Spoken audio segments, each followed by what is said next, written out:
ఈ యుగాదికి పూర్ణం బూరెలు ఇలా చేస్తే పూర్ణం బయటికి రాకుండా ఎక్కువసేపు క్రిస్పీగా చాలా బాగుంటుంది. మినపగుండ్లను తీసుకున్నాను ఒక కప్పు మినపగుండ్లు అయితే 2 కప్పుల బియ్యాన్ని తీసుకున్నాను. తీసుకొని శుభ్రంగా కడుక్కోవాలి.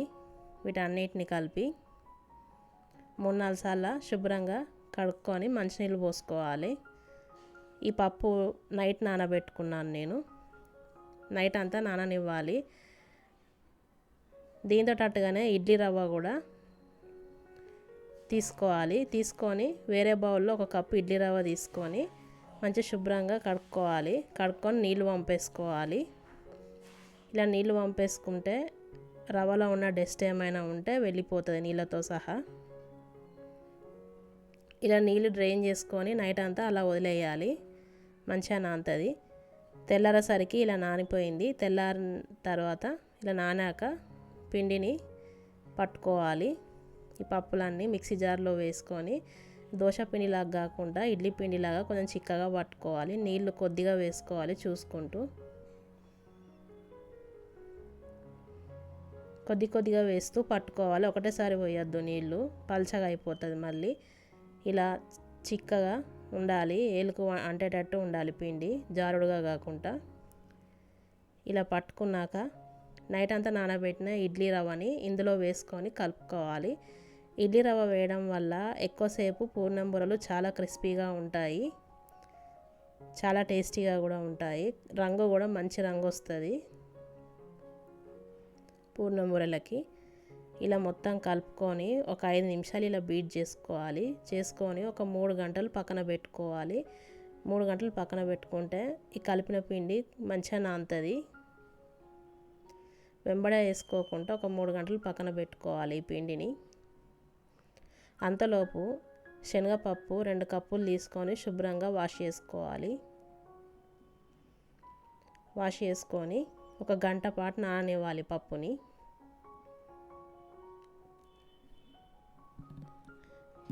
గంట నానాక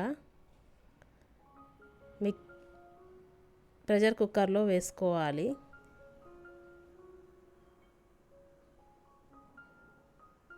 వేసుకొని 4 కప్పుల నీళ్ళు పోసుకుంటున్నాను. 2 కప్పుల శనగపప్పుకి 3 విజిల్లు హై ఫ్లేమ్ మీద రానివ్వాలి. ఇలా హై ఫ్లేమ్ మీద కుక్ చేసుకున్నాక నీళ్ళు నాకు ఆడికాడికి సరిపోయినాయి, ఎక్కువ ఏం మిగలలేదు.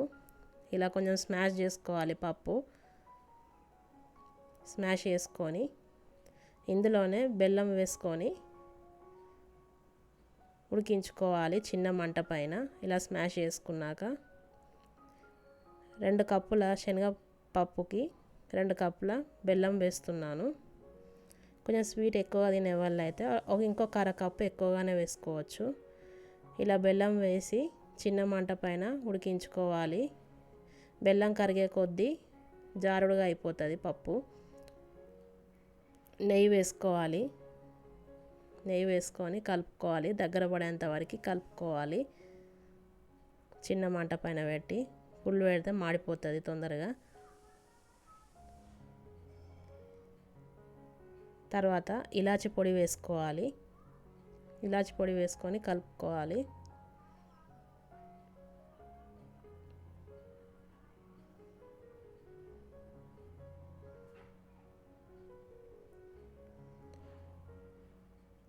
ఇలా పప్పు మొత్తం పూర్తిగా దగ్గర పడ్డాక స్టవ్ ఆఫ్ చేసేసుకోవాలి. చల్లారాక ఇంకా మంచిగా గట్టిగా అయిపోతుంది పూర్ణం. ముద్దలుగా వేసుకోవాలి చల్లారాక. రౌండ్గా చిన్న బాల్స్ లాగా ఒత్తుకోవాలి. ఒత్తుకొని ఈ బాల్స్ అన్ని పక్కన పెట్టుకోవాలి. ఇందాక మనం 3 గంటలు పక్కన పెట్టుకున్న పిండిలో ఈ పూర్ణం బూరెలు బాల్స్ వేసుకోవాలి. ఈ పూర్ణం బాల్స్ వేసుకొని చేతితోటి ఇలా కోటి వేసుకొని డీప్ ఫ్రై చేసుకోవాలి ఆయిల్ హీట్ అయ్యాక.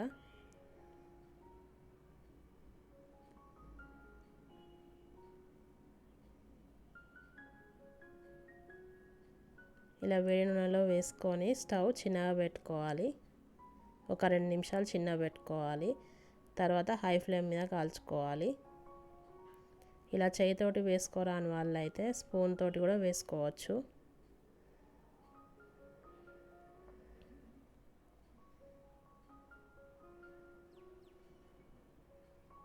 ఇలా ఎక్కువ ఉన్న పిండిని ఎక్సెస్ ఉన్న పిండిని ఇలా తీసేసి ఆయిల్లో వేసుకోవాలి.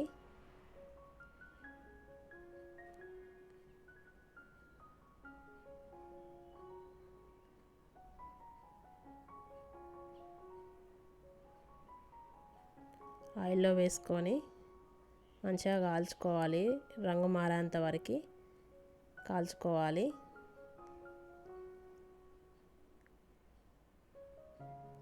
ఇలా ఇడ్లీ రవ్వ వేయడం వల్ల పిండిలో పూర్ణం బూరెలు అనేది చాలా ఎక్కువసేపు క్రిస్పీగా ఉంటాయి, చాలా బాగుంటాయి. ఇలా రంగు మారాక వేడి నూనె నుండి తీసేయాలి. ఇలా పర్ఫెక్ట్గా చేస్తే పర్ఫెక్ట్గా వస్తాయి.